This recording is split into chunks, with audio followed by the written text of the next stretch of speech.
like bosinglar, shunaqa. Har safar aytaman. Hammaga salom, Parda podkast muxlislari. Mana oxirida aytardim, doim endi boshladim. Follow qilamiz, yuboramiz, like bosamiz, izohlar yozamiz. Faqat yaxshi izohlarni o'qiymiz, yomon izohlar o'qimaymiz. Bugun Parda podkasti yana bitta yangi soni. Hammani bayram bilan tabriklayman. Garchi bayram o'tib ketgan bo'ladi bu son chiqqanda. Baxt, omad, pul, sevgi, emotsiyalarga to'la bo'lsin, ayollarning hayoti yonib, kuyib yashasin. Sog'lik eng muhimi. Hamma baxtli bo'lsin. Bugun juda ham qiziq mavzuda gaplashamiz. Muhim mavzu deb o'ylayman. Dekretda o'tirgan onalar yaqinroq kelinglar. Sizlar uchun ozgina bo'lsa ham foydali narsa beramiz bugun. Ozgina o'zimizni tanishtiramiz, o'zaro tanishdik, lekin auditoriyaga tanishtiramiz, keyin boshlab ketamiz. Bo'ldi. Kimdan boshlaymiz? O'z podkastimizni boshlang. O'zimizni tanishtirishimiz kerak bo'ldi. Ismim Samira Latipova.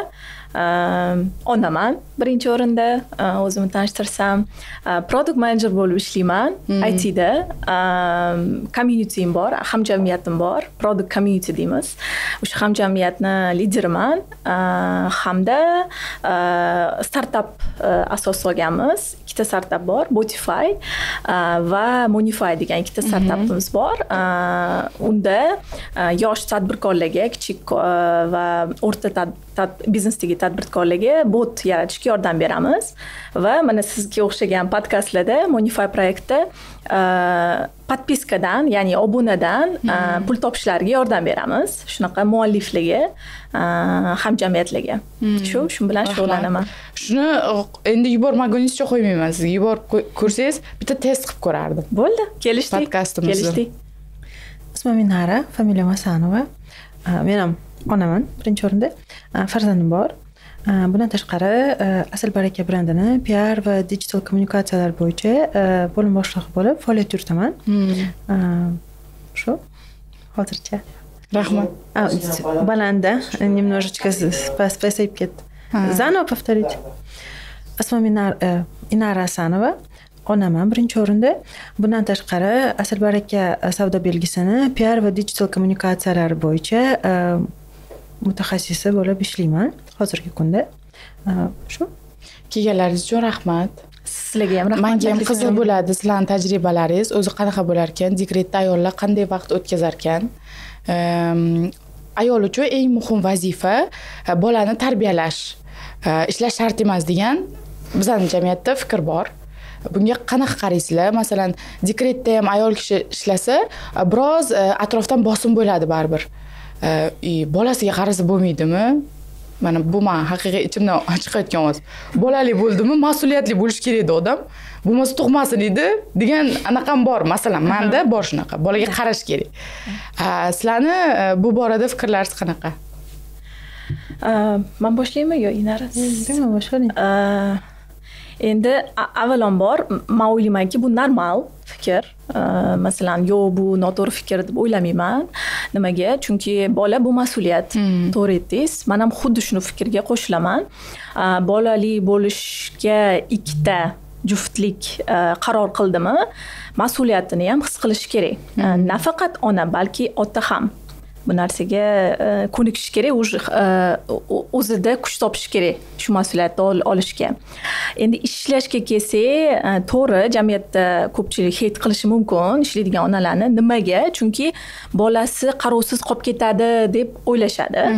Aslida agar masalan, meni fikrimcha bu juftlik partnyor sifatida bir-birini ko'rsa va bolani qanaqa asosini deymiz-ku, bola ko'rishga o'zida kuch topib, mas'uliyat his qilib bola ko'rgan bo'lsa, demak, ota ham mas'ul bolaga, faqatgina ona emas. Shundan kelib chiqib vaqt paydo bo'ladi. Masalan, agar tasavvur qiling, siz ertalabdan kechgacha bolaga qaraysiz, uyga qaraysiz, ro'zg'orga, sizda vaqt qolmaydi ishlashga, umuman resurs qolmaydi ishlashga. Va bu normal. Agar masalan oilalarda masalan shunaqa juftliklar bor, men ishlayman, pul topaman, sen bolaga qaraysan. Shunaqa kelishib olishadi va masalan ona uchun, ya'ni ayol uchun bu narsa normal bo'lishi mumkin. Unga komfort bo'lishi mumkin shunaqa vaziyat va u aytadi mayli menga to'g'ri keladi shu narsa, men bolaga qarayman va shu narsaga o'zi qaror qiladi ayol kishi. Lekin shunaqa ayollar bor, ularda resurs ham ishga ham berishni xohlaydi. Masalan, men shunaqa ayollardan biri bo'lganman. Chunki men bola ko'rishdan oldin men ishlaganman, biznes qilganman. То есть o'zim masalan faqatgina turmushga qurib srazu bola ko'rmaganman-da. O'shaning uchun men uchun masalan faqatgina ona bo'lish qiyin bo'lgan. Shuning uchun ikkalamiz turmush o'rtog'im bilan qaror qilganmiz. U ham mas'ul, men ham mas'ul. Nafaqat bola qarash, balki ro'zg'orga ham, uyda ishlaga ham hamma narsani biz bo'lamiz va bu narsa biz uchun, bizning qadriyatlarimizga to'g'ri keladi. Agar kimdirgadir to'g'ri kelmasa, bu normal. Shunaqa deb o'ylayman. Bizda ham aslida shunaqa bo'lgan. Ya'ni qanaqa, men ona bo'lishimdan oldin ishlaganman, sohada rivojlanganman va ishlash bu meni rivojlanishimning bir qismi. Ya'ni men ishlasam, marketing sohasida, kreativ sohada ishlaganim sababli men dam olaman, ya'ni ijod qilib men dam olaman. Bu menga qanaqadir zavq beradi va shu sababli ham shu onalikda ish bilan birga olib borishga va bu narsada turmush o'rtog'im menga yordam berishga kelishganmiz va shunaqa bo'lyapti ham hozir. Bundan tashqari nima desa bo'ladi? Onalikka tayyorlanish kerak. Agar siz homiladorligingizni boshida qaror qildingizmi, men boshida qaror qilganman, men ham ish faoliyatimni olib bormoqchiman. Bu bilan turmush o'rtog'im bilan gaplashib olganmiz bu masalada. Bunga ikkalamiz ham tayyorlanganmiz. Ya'ni bizga yordam beradigan texnologiyalar qanaqadir bormi yoki bizni bolamiz sog'lom rivojlanishi uchun bizga kerak bo'ladigan nimalar yordam beradi. Shu narsalarni detaldan o'rganib chiqqanmiz, ya'ni batafsil o'rganib chiqqanmiz va mana shu ikkita narsani, ya'ni ish va bolani muvozanatda olib borishga yordam beruvchi barcha narsalarni o'rganib chiqib, внедрять qilganmiz, ya'ni ruscha aytganda внедрять, ya'ni jalb qilishni boshlaganmiz va bu bizga hozirda yordam berib kelyapti. Ya'ni ona o'zi qaror qildimi ishlashga, aniqlab olish kerak. Birinchi o'rinda turmush o'rtog'i bilan gaplashib olish kerak, ikkinchi o'rinda unga yordam beruvchilarni aniqlab olish kerak va yordam beruvchi vositalarni aniqlab olish kerak. Shundagina osonlashadi mana shu faoliyatini yurita olishi va davom ettira olishi. Men shunaqa. Juda ham qiyin emasmi? Qanaqa tasavvur qilaman? Masalan, men ham ishlayman. Masalan, men turmush o'rtog'im ham ishlaydilar. Men uyga borib ham beixtiyor ish qilaman-da. Va bu menga masalan og'irlik qiladi-da. Uyga kelib, lekin turmush o'rtog'im menga juda ham yordam beradi. Nimadir qilmasligim mumkin istamasam. Lekin bu qiyin men uchun. Shunaqa ham azobli narsadek ko'rinadi-da. Endi bola bilan men tasavvur qilyapman. Qanaqa ham bu 10 karra, 20 karra qiyin-ku, baribir bola u bor. Siz ishlasangiz ham o'rtadagi muvozanatni siz qanchalik sizga yordam bersa ham atrof muhit baribir bu yerda glavniy odamsiz va o'rtadagi muvozanatni yo'qotmasligingiz kerak. Yoki men juda ham oshirib yordimmi qiyinchilik darajasini? Siz yordam deyapsiz-da. Men bu narsani yordam deb qabul qilmaganman. Men nazarimda, men turmush o'rtog'im burchi. Bolaga qarash bu yordam emas. To'g'ri, anaqa hid bo'lishi mumkin, lekin men shunaqa deb qabul qilganman o'zimni. Boshida o'zimga nima desam bo'ladi, aybdorlik hissi bo'lgan. Mana masalan, men bolam 3 oyligida ishlashni boshlaganman. U ham bo'lsa part time deymizmi? Ya'ni full time ishlamaganman. Yarim. IT bo'lgani uchun endi ITda masofadan turib ham ishlay olasiz. Masofadan turib ishlaganman, ofisga o'zim xohlaganimda borardim. Haftasiga 2 marta shunaqa ish bo'lgan. Turmush o'rtog'im bu narsani yordam deb qabul qilmagan. Masalan, to'g'risi o'zini burchi deb qabul qilgan. Uni ham ishi uydan turib ham ishlay oladi. Masofadan turib shuning uchun menga oson bo'lgan. Plus aytyapsiz, masalan, ishdan kelib men ish qilaman deyapsiz. Men nazarimda bizda prosta kichkinaligimizdan qizlarga shunaqa o'qitirishadi. Shu uchun meni bilmadim boshqalarda qanaqa, sizlarda qanaqa. Menda shunaqa bo'lgan. Masalan, biz 5 ta qizmiz. Ota-onam masalan uyda tek o'tirsak, masalan, oddiy o'tiribsiz, masalan, televizor ko'rib o'tiribsiz. Ular yoqmasdi bu narsa. Ish qil, uyda masalan, idish tovoq yuvilmagan bu katastrofa bo'lardi. Masalan, idish tovoq yuvmasdan uxlash bu o'sha tasavvur qilib bo'lmaydi bu narsani. tushunsa mana shunaqa muhitda yashagandan keyin katta bo'lgandan keyin turmush qurganingizda bu narsani katastrofa deb his qilasizda, ayniqsa trevojniy odamlar, trevojnosti bor odamlar hamma yomon ssenariyni o'ylaydida, hozir mana erim ketib qoladi yoki bo'lmasam uyda ishlarini qilmasam men yomon ayol bo'lib qolaman. O'zini yaxshi ayolligini, yomon ayolligini faqat shu ro'zg'orda, bolaga qarashda biladi. Men shu narsani o'zimda chiqarishga harakat qilganman. To'g'ri qiyin bo'lgan boshida, lekin shu narsani qabul qilganman. Faqat men mas'ul emasman uydagi ishlaga. Faqat men mas'ul emasman bolaga qarashga. Boshida kelishib oldingmi, ikkalamiz qilamiz shu narsalarni deb, u ham xo'p degan bu narsaga. Masalan, men o'zim unga aytmaganman, mana shunaqa qil deb meni bosim o'tkazmaganman. U o'zi shu narsani yaxshi qabul qilgan.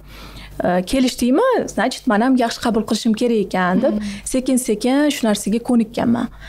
То, что faqat men uyda ish qilmasligim, masalan, faqat men uyda bolaga qaramasligim, masalan, ayniqsa boshida chaqaloqligida kechqurun umuman uxlamaydi ayollar. Nidasib bo'ladi-da. Umuman masalan 2 soat, 3 soat uxlashi mumkin, atak uxlamaydi tunda. Nimaga? Chunki bolasiga qarash kerak, turadi chaqaloq. Mashi payti ham masalan agar turmush o'rtoq yordam bersa, ancha osonlashadi. 50% sizga nagruzka pasayadi. Va o'sha resursni masalan ishga berishingiz mumkin yoki o'z ustingizda ishlashingiz mumkin o'sha vaqt qolgan vaqtda. Menda shunaqa bo'lgan. Shuning uchun unaqa qiyin bo'lmagan menda. Tushunarli. Bo'lmasa men dangas ekanman prosta. Menga o'zi ish qilish yoqmaydi, ro'zg'or ishini. Tushunmayman ham, masalan, hamma narsa birinchi o'sha ish bo'lishiga. Ya'ni birinchi uyingiz toza turishi kerak. Xo'p, toza turmabdi, nima bo'pti deyman. Kir uy, nima bo'pti? Lekin bu meni mazza qilib uxlashdan anav qila olmaydi. Buza olmaydi meni uyqumni deyman-da. Bo'lmabdi. Boshqa ko'ma imkon topaman, qilaman. Va bu men uchun okey deyman. Zo'r xislat u. Ko'pchilikda bu xislat yo'q. Masalan, menda boshida unaqa narsa bo'lmagan. Menda aybdorlik hissi bo'lgan. Masalan, uyim bardak bo'lsa yoki bo'lmasam idishtoq yuvilmagan bo'lsa, ayniqsa shu endi ona bo'lgan paytim, o'sha paytda 21-yilda Covid payti, hamma joy sumatoxa, ham qizim 15 kunligida Covid bo'lib qolgan. O'zim ham oilaviy uchalamiz bo'lganmiz. Shuning uchun sal qiyin bo'lgan uylarga qarashga, ro'zg'orga qarashga. Shuning uchun menda aybdorlik hissi bo'lgan, masalan. Uyim yomon, men yomon ayolman degan hissi bo'lgan menda. Menda ham bo'lgan boshda bu voqea, shunaqa qanaqadir, ujum pishirmadim, это плохо degan narsa bo'lgan. Turmush o'rtog'im zakaz qilish imkoni bor. Zakaz qilamiz yoki uy yig'ishtirilmagan, no okey, davay yordamchi chaqiramiz deydi. Hozir bu imkoniyatdan foydalanamiz, конечно. Bir oyda bir yoki bo'lmasam bir oyda 2 marta, 3 martalab uyga keladi, yordamchilar yig'ishtirib ketadi, tozalab ketadi. Bu narsa menga trevojность bermaydi. Boshida lekin mana Samira aytgandek, bu ham trevojность berardi, chunki baribir voy bu narsa bilan men yomon ko'rinib qolishim mumkin yoki ideal bo'lishga harakat qiladi ayol kishi. No, shunaqa imkoniyatlarimiz bor. Nimaga foydalanmasligimiz kerak edi? Masalan, zakaz qila olamiz pishirish o'rniga yoki bo'lmasam yig'ishtirish o'rniga tam robot pылесосni sotib olib turib uyga yig'ishtirishimiz mumkin-da, tam changini archishimiz mumkin yoki odam chaqirtirib yig'ishtirishimiz mumkin. Bu unga imkonimiz bor va bundan foydalanishimiz bu bizga qulaylik yaratadi-da. Shu sababli ham men uchun ancha dam olishga, masofaviy, menda ham masofaviy ish asosan, ofisga bormayman yoki bir haftada bir marta borishim mumkin. Shuning uchun shunaqa imkoniyatlardan foydalanib, menimcha shu trevojnostni kamaytirishga maksimal harakat qilaman, lekin partnyoringizga bu narsa juda partnyoringizga bog'liq bu narsa. Agar partnyoringiz sizdan talab qiladigan bo'lsa, bu trevojnost oshib boraveradi. Agar partnyoringiz sizni tinchlantirib, yo'q, bu normal deydigan bo'lsa, bu trevojnost sekin-sekin sizda ham yo'qolib boradi. Keyin bizda uzr yana qo'shimcha qilmoqchi edim gapimga. Bizda ko'pchilik mana o'zbek oilalarida men ko'raman, o'zimni tanishlarimda ham turmush o'rtoqlari o'zini tushungandek anaqa pozitsionировать qiladi-da. Mana men tushungan turmush o'rtoqman deydi, lekin shunaqa gapi bor. Menga shaxsan yoqmaydi shu gap. Qanaqa gap? Ishlasang bo'ladi, roziman ishlashingga, lekin ro'zg'ori va bolalarni ham eplasang. Yaxshi manipulyator bunaqa odamlar. Zo'r manipulyatsiya, juda ham qulay manipulyatsiya. Нормально, хорошо устроились deyman-da shunaqa erkaklarni eshitsam. Nimaga? Chunki balansda ushlash, mana shu 3 ta narsani deyarli meni nazarimda, meni o'zimning tajribamda невозможно. Mumkin emas bu narsa. Iloji yo'q. Ham ishda zo'r, masalan, oylik olib, o'zingizni karyerangizda o'sish, ham o'zingizni o'sish, o'zingizga qarash, elementar masalan, o'zingizga qarash qiyin, bolaga qarash, ro'zg'orga qarash, ovqat qilish, har kuni yig'ishtirish uyda o'zi bo'lmaydi-da, vaqt yetmaydi. 24 soat bor sutkada, yetmaydi bu vaqt. Va по-любому siz prioritet qo'yishingiz kerak nimadirga.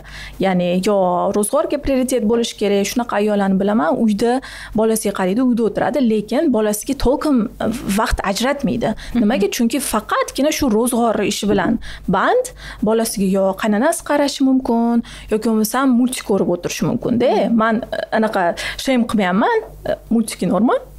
Lekin baribir vaqt ajratishing kerak-da. Bolaga siz boshida aytganingizdek mas'uliyatni olganmiz ham bolaga qarashing kerak. Tim bo'li 3 yil, 4 yilda boshlanishida. Menimcha balans topish qiyin hammasida. Shuning uchun shunaqa erkaklarni eshitsam, ne patriarxat deymiz-da bu narsani. Patriarxat lekin новый patriarxat-da. U как бы men tushunganman, men seni rivojlanishingni xohlayman, men seni o'z ustingda ishlashingni xohlayman, lekin ro'zg'orni bolani ham eplab qo'y. deydi-da, o'zidan hech qanaqa yordam, na moliyaviy, na o'zidan fizik, ya'ni shu ishlarni o'zi olmaydi va Inara aytgandek, masalan, yordamchi olishga mana mablag' bermaydi bu narsaga. Demoqchimanki, balki onalar ham qayerdadir bir uzilish qilyapti, o'g'il farzandlarni yomon tarbiyalayapti deylik. Yomon emas, empatiyasiz tarbiyalayapti ayol kishiga. Shunda faqat yana ayol kishi aybdor bo'lib qolyaptimi? Bolani tarbiyalagan. Xo'p, bizning jamiyatda erkak uncha ham mas'uliyat olmaydi-yu farzand tarbiyasida. An'anaviy oilalarda shunaqa-yu. Erkak faqat ishlaydi, ishidan keladi, televizor ko'radi, uxlaydi. Ona 24/7 baribir bolaga qaraydi. Bu mana siz aytgan narsa, hozir bu ana qadimdan kelayotgan miyamizga o'rnashib qolgan stereotipda. Hozirgi masalan, men atrofimdagi oilalar, men atrofimdagi masalan qizlar, oilalar, yigitlar, oila qurganlar unaqa emasda. Bir-biriga yordam, даже shunaqa oilalar bor. Onadan ko'ra dadasi yaxshiroq qaraydi bolaga. То есть ona bemalol tashab ketadi bolani, dadasi kun bo'yi qaraydi. 1 yashar yoki yarim 6 oylik bolaga. Bu narsa menimcha instinktlarga bog'liq.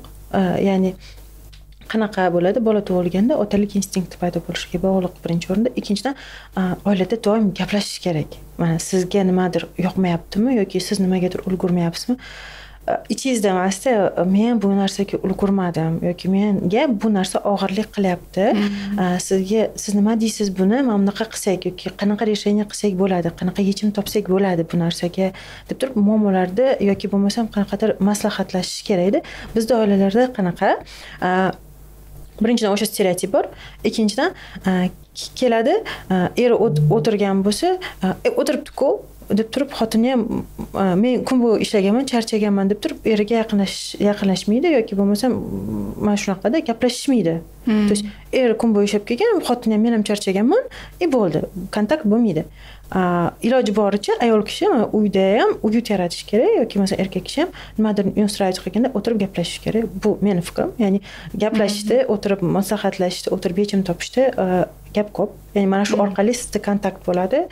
Siz bir-biringiz bilan bog'lanasiz yoki siz bir-biringiz bilan tushunishni boshlaysiz, yechim topishni boshlaysiz. Mana shu uy yig'ishtirish kerak degan narsalarga ham qaysidir payti okey, men yordam berishim mumkin yoki bo'lmasa okey, davay buni boshqa kun qilamiz yoki davay buni вообще kimgadir berib yuboramiz, sen dam ol degan etapga keladi deb o'ylayman. Lekin shu gaplashishga ham resurs topish kerak-da, Inara. Men o'zimda bilaman shu narsani. Agar juda ham ko'p ishlab yuborsam yoki bo'lmasam, masalan, kun bo'yi, masalan, ertalabdan kechgacha bola bilan bo'lgan bo'lsam, ularga qaragan bo'lsam, uyga qaragan bo'lsam, resurs qolmaydi menda даже gaplashishga. Masalan, turmush o'rtog'im bir xil paytlar keladi, umuman gaplashmaymiz ham bo'ladi. Привет, привет, всё.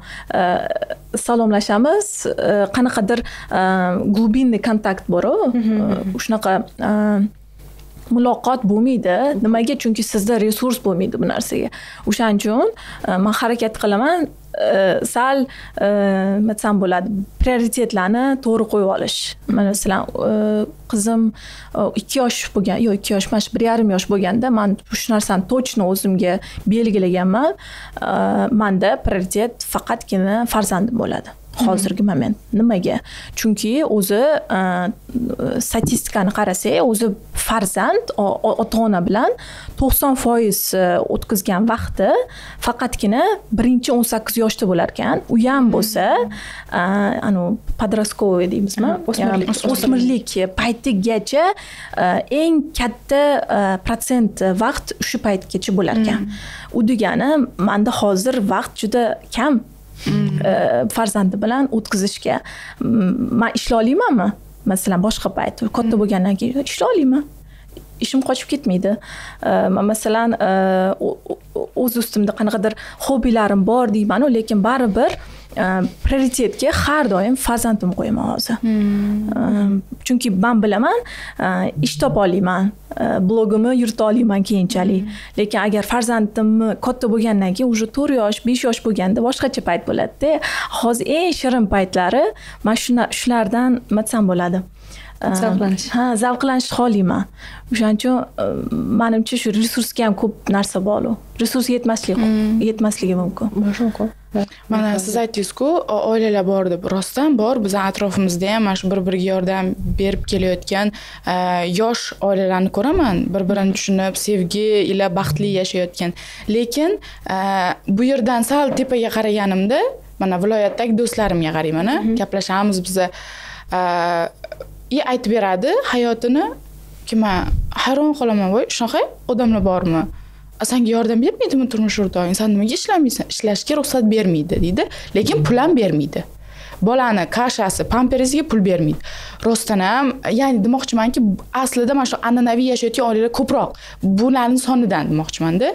Bor, bunaqa ham, lekin bundoq tepaga qarasam, bundoq do'stlarimga qarasam, qiyin deyman. Balkim tushunib olish uchun vaqt kerakdir. Sekin-sekin rivojlanib, balkim viloyatlarga ham yetib borar bu narsa. Toshkentda bo'ldi, menimcha kontingent bu narsaga anaqada bizga qilayotganimiz bo'ldi savremenroq, menimcha ochiqroq shu narsaga to'g'ri kelar. Ochiqroq. Viloyatlarda menimcha hali bor bu narsaga balkim. Menimcha mani fikrim siyosiy va ijtimoiy holatga ham bog'liqda. Masalan, bizda Toshkentda o'rtacha oylik yaqinda qaruvdim, oylik $700. Undan ko'p emas. Undan ko'p emas. O'rtacha oylik deyapman.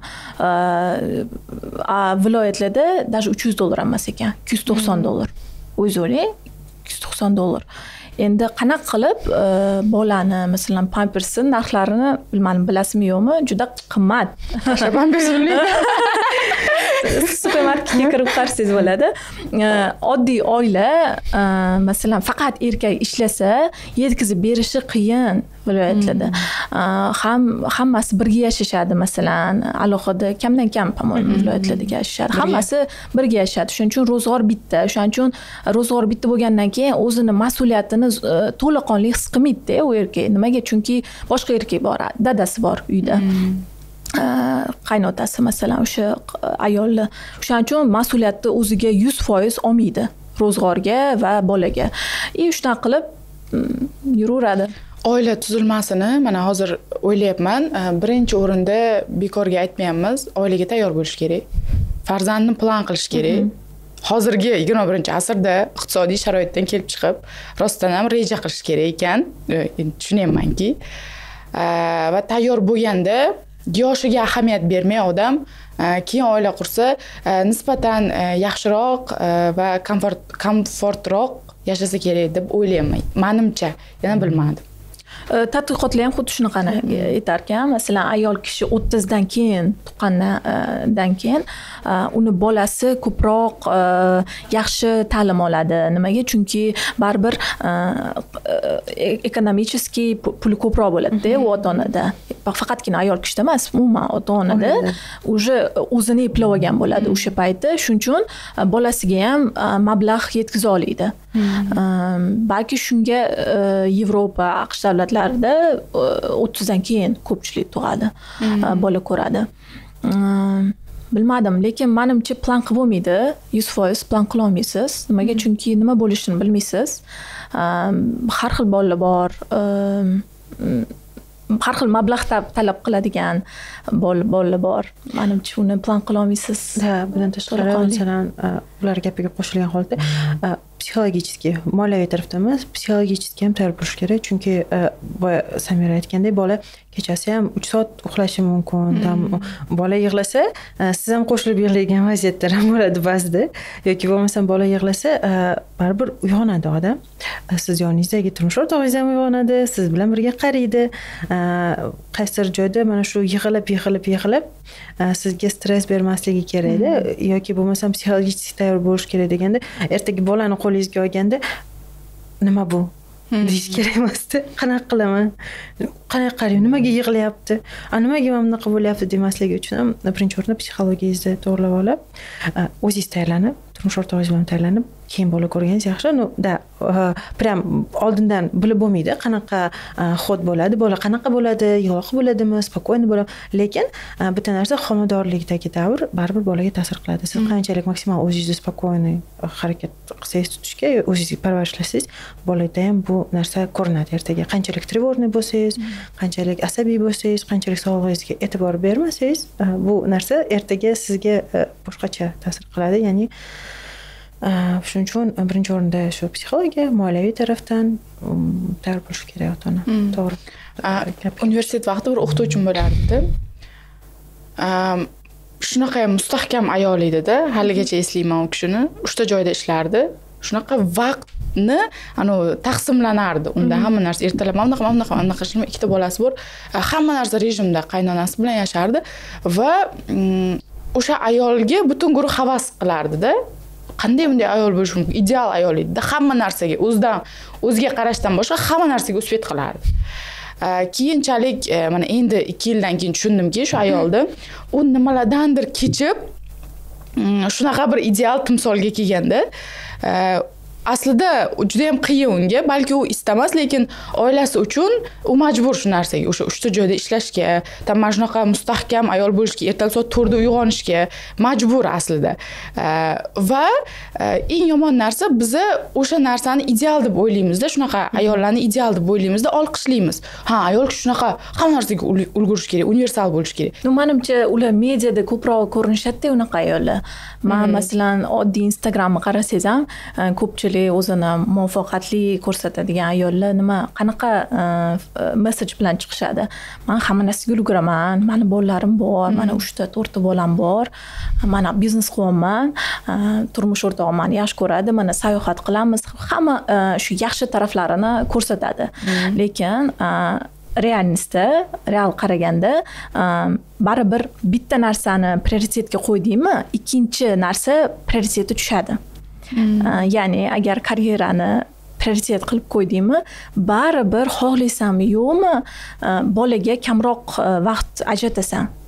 По-любому. Bu narsa shunaqa narsa bor-da. Shuning uchun shunaqa bitta zo'r video ko'rdim. Kim edi u? Ssenarist, juda ham taniqli ssenarist, ismi esimdan chiqib qoldi. Может, ссылкасini olib qo'ysak bo'ladi. Shu videoni qo'yib ketamiz. U videoda u ayol nima deydi? Speech qiladi-da, o'tda gapiradi. Meni hamma mana zo'r ssenariylar qilasan, bolalaring bor, qanaqa qilib ulgurasan, qanaqa qilib hamma narsaga ulgurasan degan savol beradi. Men sizlarga to'g'ri javob aytmoqchiman, ulgurmayman. Har doim masalan zo'r ssenariy yozgan paytim bilinglarki bolalarim yaxshi ovqatsiz qoladi. Yo bolalarimga zo'r qaragan paytim yaxshi ssenariy yoza olmayman deydi yo yaxshi proyekt qila olmayman deydi va bu narsa men o'zimda kechirganman. Zo'r masalan IT ga o'tganman, ona bo'lgan paytim уже homilador paytim IT ga o'tganman. O'zi marketing sohasida ishlaganman ko'p yillarda. IT sohaga o'tganimdan keyin baribir homiladorlik paytim fokus faqat ishda bo'lgan. Shu narsani tezroq o'rganish bo'lgan IT-ni. Bola ko'rganimdan keyin men sezganman, shu mana Covid bo'lganmiz, endi tug'ilganda o'zini razvitiyasiga ko'p vaqt sarflamaganman-da boshida. O'zimda shu narsani sezganman, to'xta, karyeram o'syapti, lekin bolam yaxshi rivojlanmayapti. Masalan, tili kech chiqqan. Men aytmayapman, faqat meni aybim bor bunda demayapman. To'g'ri, har xil faktorlar bo'lishi mumkin. Lekin baribir o'zim his qilaman, menda ham ayb bo'lgan o'sha paytda. Masalan, qaysidir joyda masalan ko'chaga ko'p chiqmaganmiz, oddiy elementar aylanish bor. Har kuni aylanishingiz kerak bolalar bilan. Qanaqadir развивающий кружки bor. Endi mediada hozir ham ko'rsatdi-yu, masalan, ovqatlanish elementar prekorm qilayotganda zo'r prekorm qilish kerak. Har xil shu narsalarni ko'rib men sezganman, men yaxshi prioritetga qo'ymayapman bolamni. O'shandan keyin prioritetimni o'zgartirganman. Mayli ish bo'laveradi, sekin-sekin ishim bo'laveradi, lekin baribir prioritet menda qizim, farzand bo'lishi kerak. Da. No, bu narsa hammada har xil. Prosta menda shunaqa bo'lgan. Sizni gapingizga qo'shimcha qilgan ravishda aytaman, ba'zilar bor, bola bilanman deydi. Ishlamaydi, bola bilanman deydi. Lekin siz aytgandaqa bola bilan rivojlanish kerak, uni ovqatiga qarash kerak yoki bo'lmasa u bilan sayr qilish kerak degan narsalarni bilmaydi. To есть bola bilanman, kun bo'yi bolani ovqatlantiryapman, prosta sut beryapman, pampersni almashtiryapman. Bo'ldi. Kun o'tkazyapman, и всё. Mana shunaqalar ham bor. Bu asosan hozir viloyatdagi ayollar meni qarashi mumkin, lekin asosan viloyatlarda shunaqa. Ya'ni bola bilan vaqt o'tkazish bor, unumli vaqt o'tkazish bor. Siz 1 soat, 2 soatni unumli o'tkazishingiz mumkin. Bola bilan unumsiz vaqt o'tkazish borda. Siz kun bo'yi bola bilan vaqt o'tkazishingiz mumkin, lekin hech narsa qilmasligingiz mumkin. Bola yotibdimi? Yotibdi. Yonimda yotibdi-ku. Shunaqa ham deyishingiz mumkin. Поэтому shu prioritetlarni qo'yib olgandan keyin shu anaqalarni ham bila olish kerak-da. То есть ayblamaslik kerak. Endi menimcha lekin Toshkentda ayol kishilar masalan ko'pchiligi internetda o'tiradi. Internetda hozir nima ko'p? Maslahat ko'p. Qanaqa ona bo'lish kerak? Lekin nimagadir qanaqa ota bo'lish kerak degan maslahatlar juda kam, lekin qanaqa ideal ona bo'lish kerakligi maslahatlar ko'p. O'shalarni ko'rasan, masalan, bitta ona chiqadi, "Voy, men ertalabdan mana bolamni ko'chaga olib chiqdim. Endi mana BCG-ni hisoblab prekorm beraman. Men prekormni unaqa sotib olmayman. Men o'zim qilaman. Pyureshkalarni o'zim qilaman." Mana shularni ko'rganingdan keyin, конечно, senda aybdorlik hissi paydo bo'ladi. O'shaning uchun harakat qilasan, bolangga ham vaqt ajratishga. Menimcha Toshkentda shu narsa kuchliroq deb o'ylayman. Viloyatda masalan atrof muhitda ham ota-ona xuddi shunaqa bo'lishi mumkin. Boshqa onalar. O'shaning uchun ular norma qarashadi bu narsaga. Balkimda shunaqa bo'lishi mumkin. Biz bu yerda tajribalar bo'lishyapmiz.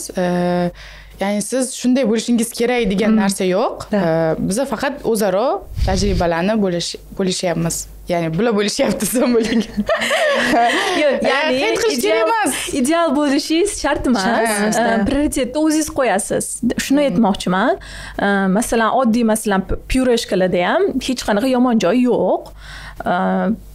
Prosta hozir mediada shu ideal ayollar, ideal ona haqida juda ham ko'p kontent bor va ularni ko'rganingdan keyin bexosda o'zingni ayblashni boshlaysan. Qanaqangi zo'r ona bo'lmasliging mumkin, bo'lmasliging mumkin, lekin baribir shularni ko'rib o'zingni taqqoslaysan va taqqoslaganda xohlaysanmi yo'qmi san yutqizasan. Menda shunaqa bo'lgan. Men taqqoslaganman, men yutqizardim har doim. Men o'zimni masalan bir bolam 2 yoshga to'lmasigacha men o'zimni yomon ona deb hisoblaganman. Nimaga? Chunki men o'ylardim, men ishda zo'rman, ishda muvaffaqiyat qozonganman.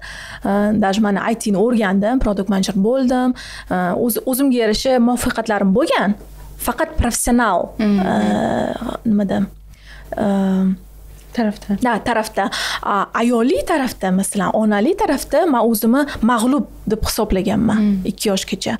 O'shandan keyin men shu narsani his qilganmanki, to'xta, nimaga men o'zimga shu narsani внушить qilib oldim. Nima kontent anaqa ta'sir qildimi menga, shu Instagramdagi kontent ta'sir qildimi, atrofimdagi ayollar ta'sir qildimi? Men masalan yaqin o'rtoqlarim hammasi praktichески ishlamaydi. Bir ikkitasi bor, ishlaydiganlar ona, yosh onalarni ichida aytmoqchiman. Lekin aksariyati ishlamaydi. Uyda o'tiradi, faqat bolasiga qaraydi. Конечно, ular bilan o'zimni taqqoslaganimda men mag'lub bo'laman. Xohlaymanmi yo'qmi? Shuning uchun sekin prioritetlarni o'zgartirdim. Shuni aytmoqchiman. O'zligim berdim, men taqqoslab bo'lmaydigan darajada. Taqqoslamanglar. Maslahatim taqqoslamanglar. Lekin o'zingizni bolangiz uchun bitta narsa, doim siz eng yaxshi onasiz-da. Bilasiz bolangiz uchun nima kerakligini. Tam Instagramdagi ona o'zini bolasiga qanaqadir ideal qarashi mumkin, lekin siz bolangizga u narsa mos kelmasligi mumkin. Siz lekin o'zingizni ayblaysiz, что unda mana bunaqa bo'lyapti, men bolamda bunaqa bo'lmayapti, demak men qara olmayapman deysiz. Hatto siz bilasiz qachon nima qanaqa bo'lishi kerakligini. Поэтому bolangiz uchun ideal ona siz bo'lasiz-da. Men mana shu narsani ertalab turib o'zimga oyna oldida o'zimga shuni aytaman. Zo'r, qoyil. Men bu narsaga 2 yilda keldim. Siz zo'r. Men atrofimda, потому что chunki ruscha aralashib ketyapti. Chunki men atrofimda onalar bor, primerlar bo'lgan. Shuning uchun o'sha ona bo'lishimdan oldin o'zimga qanaqadir видение, ya'ni ko'rinish bo'lgan, qanaqa rol model bo'lgan, qanaqa tasvir qilyapman, qanaqa tasvirlayapman o'zimni. Mana shu bo'yicha hozir menimcha harakatlanyapmiz. Endi bolamiz hali kichkina, bo'lajakda nima bo'ladi, balkim o'sha keyinchalik yana ham o'zgarar fikrlarim. Hozircha bizda ham bola prioritetda, masofaviy ishlab turibmiz. Shunaqa. Bitta savol bermoqchiman, ahmoqona savol bo'lishi mumkin bu. Endi menda bu instinkt yo'q-ku, onalik instinkti. Shu savol keladi menga doim. Masalan, farzandingizga juda ham ko'p vaqt talab qiladi-da. Men uchun farzand bir proyektda, uni qanchadir u proyekt ustida ishlaysiz. O'sha farzandingizga ko'p vaqtingiz ketadi, lekin siz o'zingizga, ishingizga uncha ham e'tibor bera olmayotgandek his qilasiz-da. Chunki ko'p vaqtni farzand olyapti. Shunda hech afsuslanish deyish noto'g'ri bo'lar. Shunda hech xafa bo'lib ketasizmi? Ishimga bera olmayapman, bolam tufayli, qara olmayapman o'zimga. Qanaqadir bolani aybdor qilasizmi? Boshida bo'lgan, maslada ko'rdim, выпуск bor edi. Postradovaya depressiya. Muhabbat bilan выпуск ko'rdim. Mohin kelganda, Saodat degan qiz zo'r выпуск bo'libdi. O'shani ko'rganimda shu narsani gapirishuvdi. Boshida masalan menda shunaqa narsa bo'lgan, tayyorlanganmiz, plan qilganmiz bola ko'rishi. Finansva tayyor bo'lganman. Menda yig'ib qo'yganman pul. Nastuchani trevojniy odamman. Nastuch nimadir bo'lsa, mana shu pulni ishlataman. Menga bolamga yetadigan pul yig'ganman. Lekin shunda ham bola ko'rgandan keyin baribir atrofimdagi erkak kishilarga qarayman. Xuddi meni bog'onamdagi mutaxassislar rivojlanyapti, men rivojlanmayapman. Ular masalan karyerada o'syapti, men o'smayapman. Yana taqqoslash boshlaganman-da, o'shanda men o'zim sezganman, men FOMO hissi, fear of missing out degan his bor-ku. Ya'ni hamma rivojlanyapti, hamma qayergadir boryapti, masalan konsertlarga boryapti yoki yaxshi karyerada rivojlanyapti, lekin men rivojlanmayapman. Men bitta pog'onada qolyapman degan his bo'lgan-manda boshida va shu narsa men o'ylayman sabab bo'lgan. Shu deb postradovaya depressiya deya olmayman-ku, lekin baby blues bor-ku, birinchi 2 hafta bo'ladigan. Shu narsa aniq bo'lgan menda. Chunki birinchi, ikkinchi hafta aniq men afsuslanganman. Voy, может xato qilganman, может erta bola ko'rdimmi, может sal yana 30 yoshga to'lishim kerakmidi. Men 26 yoshimda ona bo'ldim. Bunda olib qarasa O'zbekiston anaqasida 26 starorodka deydi, masalan-da. Roddomda shunaqa deyishgan meni. Lekin baribir shunaqa his bo'lgan. Keyinchalik bu narsadan shu hisdan men xolis bo'ldim. Qanaqa qilib? Men shu narsani bildimki, menda managerskiy skill, ya'ni ko'nikmalar ko'proq Nimaga? Chunki men hozir time management qila olmayman. Masalan, bir ikki kishi u narsani qila olmasligi mumkin. Men masalan o'zim vaqtimni taqsimlay olmayman. Bolam uxladimi? Siz bilsangiz kerak, uxladi. U degani sizda rovna 1,5-2 soat bor degani. Всё, mana shu 1,5-2 soat shunaqangi produktiv bo'lasiz. Bo'lib, faqat ish qilasiz shu paytda. Reels ko'rmaysiz, YouTube ko'rmaysiz, faqat ishingizni qilasiz shu paytda. Qancha ko'p erkaklar bor shu narsani qila oladigan, o'zida kuch topa oladigan, fokus qila oladigan. Juda kam. O'shaning uchun men o'zimda qanaqadir plyuslarni nima desam bo'ladi, strengths deydimi? Kuchli taraflarimga fokus qilishni boshlaganman. Kuchsiz taraflarimni anaqa nima desam bo'ladi, eslamasligi harakat qilganman, lekin afsus bo'lgan. Dekretda o'tirib ham odam o'zini yangitdan kashf qilish imkoniyati bo'lar ekan mana. Men o'ylaymanki 100% onalar, ayniqsa ishlaydigan onalar, ulardan zo'r top manager chiqadi deb o'ylayman. Nimaga? Chunki ularda empatiya bor. Ularda time management skilllari, ko'nikmalari juda rivojlangan bo'ladi va uchinchisi ular nimadirga o'rgata oladi. Ya'ni o'zini bilimini bo'lisha oladi kimdir bilan.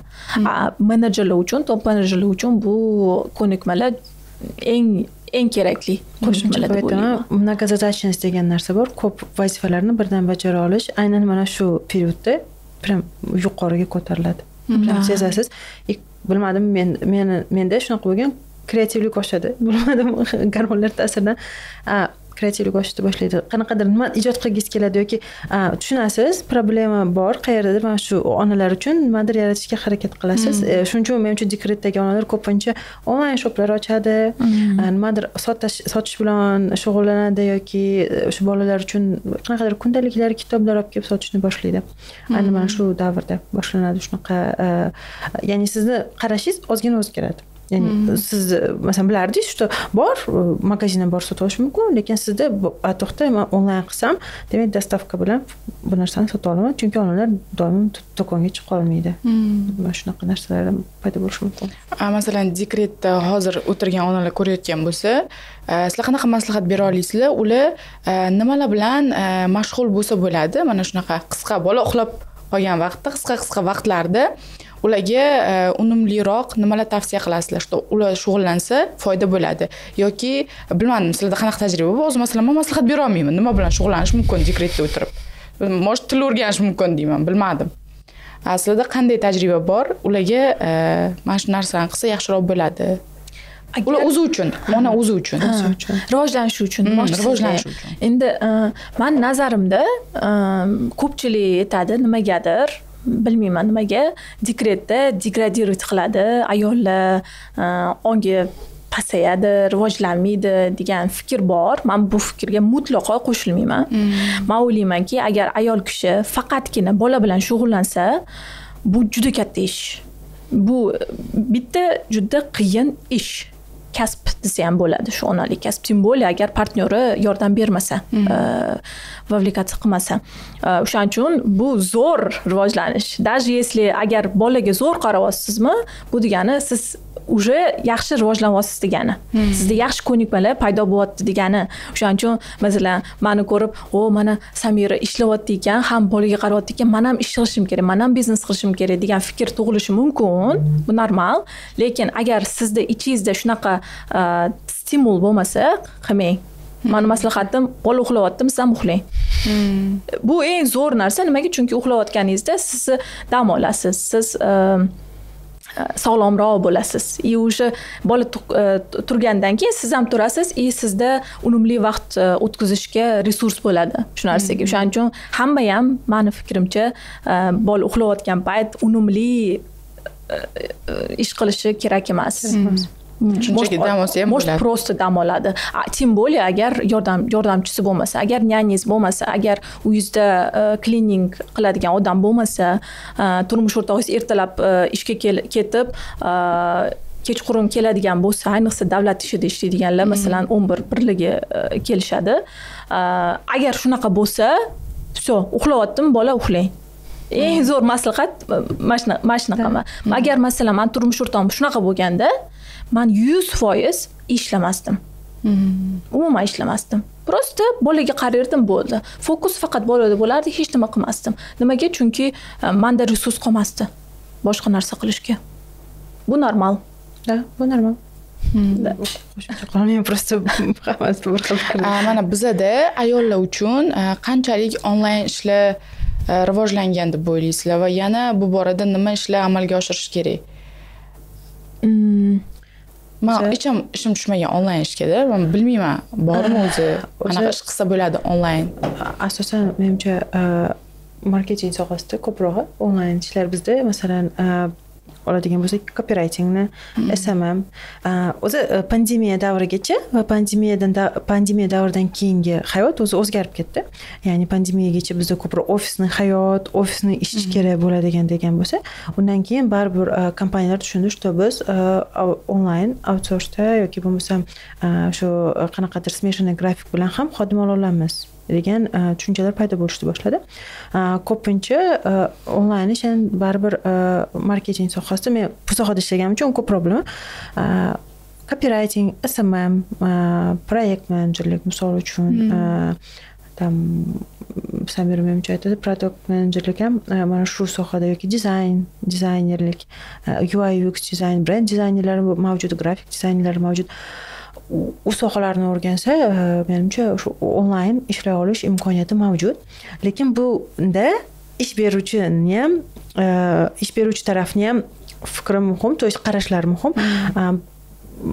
Hozir men aytib beraman, qanaqa bo'lgan, men to есть plan qilganman, xomindor bo'lganman. Xomindor bo'lganimdan keyin ish beruvchimga, ya'ni o'sha brend dizayner, brend menejerimizga kelib aytganman, men shunaqiman, xomindorman, men ishlamoqchiman, paytim совместить qilmoqchiman ish bilan bola tarbiyasini. Ular menga bunga sharoit yaratib berishgan. Ya'ni kompaniyalar bor, bunga sharoit yaratib beradi, tushunadi. Chunki siz qanaqa xodimsiz, kerakli xodim bo'lsangiz, sizga bunga sharoit yaratib beradi. Agar kompaniyalar bor, bu narsani tushunmaydi. Shuning uchun bu narsa ikki tarafga bog'liq. Ya'ni sizga ham, bozor, vakansiya ish beruvchiga ham, ishga joylashayotgan odamga ham demoqchiman. Tushunarli. Menimcha fikrim shunaqa. Da, zo'r. Endi men marketing sohasidan IT ga o'tganim uchun, naверное, IT sohasini tatbiq qilaman. Nimaga? Sabab 3 ta. Birinchisi bu proses. IT aksariyat, hamma emas, balki IT kompaniyalarda agile degan metodologiya bor. U gibki metodologiya deymiz uni. Hamma narsa vaqti-vaqtida bo'ladi. Senga masalan 2 haftalik sprint bo'lsa, senga vazifa berishadi. Shu vazifani shu 2 hafta mobaynida qilishing kerak. Rezultatini ko'rsatasan. Ya'ni qanaqadir vaqt taqsimlash osonroq. Ikkinchisi bu oylik. Hammaga ayon bo'lsa kerak. Masalan, ayol kishi уже bola ko'rib dekretniy отпуск deymiz. Olgandan keyin baribir oyligi tushib ketadi. Agar undan oldin ishlagan bo'lsa, bu butun dunyoda, faqat O'zbekistonda emas, gender pay gap deymiz. Ya'ni masalan, erkak kishi topgan $1 ayol kishi maksimum $90 topadi. Hatto $80-70. Chunki juda ham kam tushib ketadi oyligi. Даже ishlasa ham, bolalik bo'lib ishlasa ham. O'shaning uchun IT da shunaqa razriv kamroq. Nimaga? Chunki IT da rezultat uchun to'lashadi ko'pchilik. Masalan, agar senda ko'nikma bormi, senda tajriba bormi, seni ishga olishadi. Va unda oyliklar nisbatan balandroq IT da. Bular nimaga? Balandroq. $1000 dan tepa oyliklar. Ko'p kasblarda. Uchinchisi shu masofaviy ishlash. Ya'ni ko'pchilik IT kompaniyalar masofadan turib ishlashadi. Ularni hattoki ofisi ham bo'lmaydi. Ko'pchilik IT kompaniyalarda ofisi bo'lsa ham kichkinagina ofis bo'ladi. U yerda kimdir xohlasa ishlashi mumkin. To есть ularda qanaqadir требование bo'lmaydi-ki, ofisda ishla degan qanaqa bo'lmaydi. Требование bo'lmaydi. Shuning uchun menimcha shu 3 ta sabab bilan men IT ga o'tishni qaror qilganman. Menga qulay bo'lgan ishlash, hozir ham qulay IT da ishlash. Tushunarli. Savollarimga qarab olaychi. Lekin baribir qiyin ekan. Ona bo'lganimdan keyin men qizim berayotgan hozir emotsiya hech kim bermagan. Men sayohat qilganman, masalan, bir o'zim ishlaganman, yaxshi pul topganman, turmush o'rtog'im bilan birga sayohat qilganmiz, lekin ularning hammasi bitta pog'onada turmaydi. Qizim menga berayotgan yaxshi emotsiyalar, yaxshi pozitiv emotsiyalar bermaydi. Menimcha onalik instinkti deb hamma gapiradi, lekin men ishonmayman onalik instinktiga. Men ishonaman bolani onani sevishiga. Nimaga? Chunki men o'ylaymanki, masalan, juda ham ko'p istoriyalar bor shu haqda. Masalan, dedomga tashlab ketgan ota-onasi juda ham neblagoполучный bo'lgan, tam alkogolik, narkoman bo'lganlar ham baribir ota-onasini yaxshi ko'rishadi. Nimaga? Chunki ularda безусловный любовь degan narsa bo'ladi-da. Ya'ni umuman hech nimaga qaramasdan sevish o'zini ota-onasini, ayniqsa onasini. O'shaning uchun men nazarimda to'g'ri onalik instinkti deyishadi. To'g'ri, men bolam yaxshi ko'raman, sevaman, lekin meni bolamchalik sevmayman-da. To есть u meni sevgandek. Qarayman unga, men bilaman, unga na nyanya, na qarindoshlar, sadik, hammadan ham nisbatan men unga kerakman. 100% bilaman-da, shuni sezaman. Ko'zlaridan ham sezaman. O'shalarni qarasangizchi, bo'ldi, уже esingizdan chiqadi. Hamma problema, tug'ruqdagi qiyinchiliklar, karyerangizdagi o'zgarishlar, taningizdagi o'zgarishlar, bir xillarda masalan munosabatlarda o'zgarishlar bo'ladi. Ko'pchilikda masalan statistika bo'yicha bola tug'ilgandan keyin paralar birinchi yilida ko'proq ajrimlar ko'payadi. Ko'rganman bu. Tushunyapsizmi? Даже если shuni uchitiz qilsa ham baribir baxt. To'g'ri, hozir banal narsa gapiryapman, lekin men uchun juda katta baxt. Afsuslanmayman. Menga lekin boshqa texnikangiz yoqdi. Pul yig'ib qo'ygandim deysiz-ku. Ana shu realroqda. Bilasizmi? To'g'ri, bu narsa menga juda ham haligacha yordam beradi. Agar ishonsangiz, men o'zi juda ham hard work qiz bo'lganman. 16 yoshimdan ishlaganman. Uzr, gapingizni kuzatganman bularda. Prям shunaqa marketingga kirib kelganimda bular уже ancha faoliyat yuritib prямda ko'pchilik uchun primer bo'lishgan. Nimaga? Chunki men 5-qizman. Oilada 5 ta qizmiz, 5-qizman. Har xil payt vaziyatlar bo'lgan. Oilamizda masalan yaxshi moliyaviy ahvolda bo'lgan paytlarimiz bo'lgan. Juda ham yaxshi elitni deymiz, maktabda o'qiganman. Yomon paytlar ham bo'lgan. O'shalarni o'zim boshimdan o'tkazganim uchun menda shunaqa travma qolganmi bilmayman. Men uchun безопасность bu pul. То есть agar o'zingni uying bo'lmasa, agar shotingda minimum 1 yilga yetadigan, umuman ishlamasang 1 yilga yetadigan pul bo'lmasa, значит san nebezopasniy ahvoldasan. Shunaqa narsa bo'lgan menda. O'shaning uchun birinchi uy olganmiz, keyin bolani plan qilganmiz. Naborot emas. Lekin men bu narsani boshqalarga anaqa qilishni, навязывать qilishni xohlamayman. Nimaga? Chunki vaziyatlar umuman har xil bo'ladi-da. Bir xillar umuman hech nimasi yo'q bo'ladi-da. Bola ko'radi, yaxshi bo'lib ketadi moliyaviy ahvoli.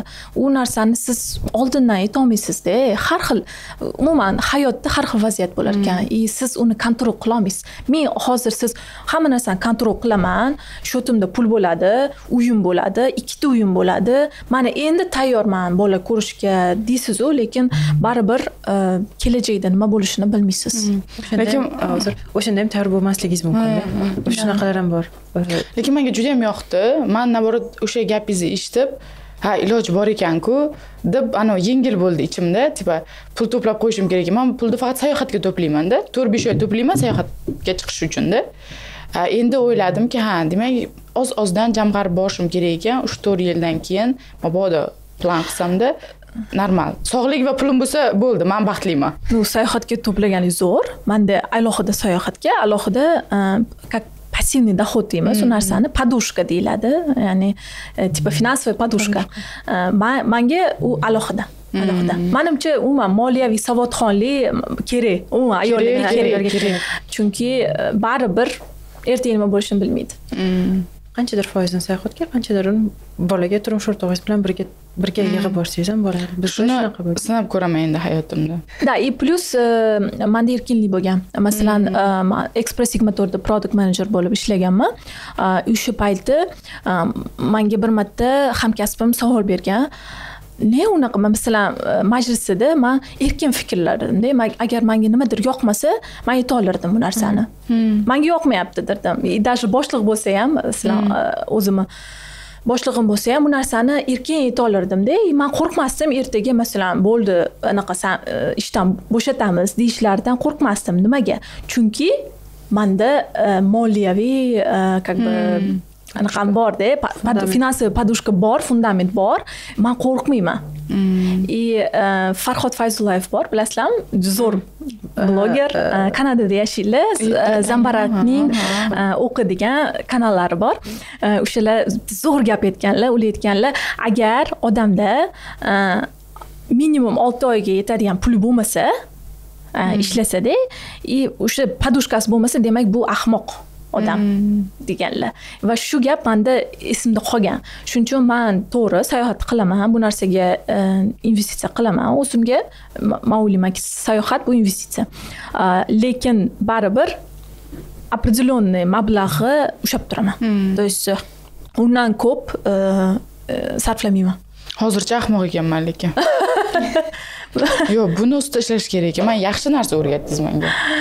Minimum 6 oy bo'lishi kerak, hammada bo'lishi kerak deb o'ylayman. Bolali ayollar yaxshi ishlay olmaydi degan fikr to'g'rimi? Noto'g'ri. Noto'g'ri. Fursat qaytarim keman.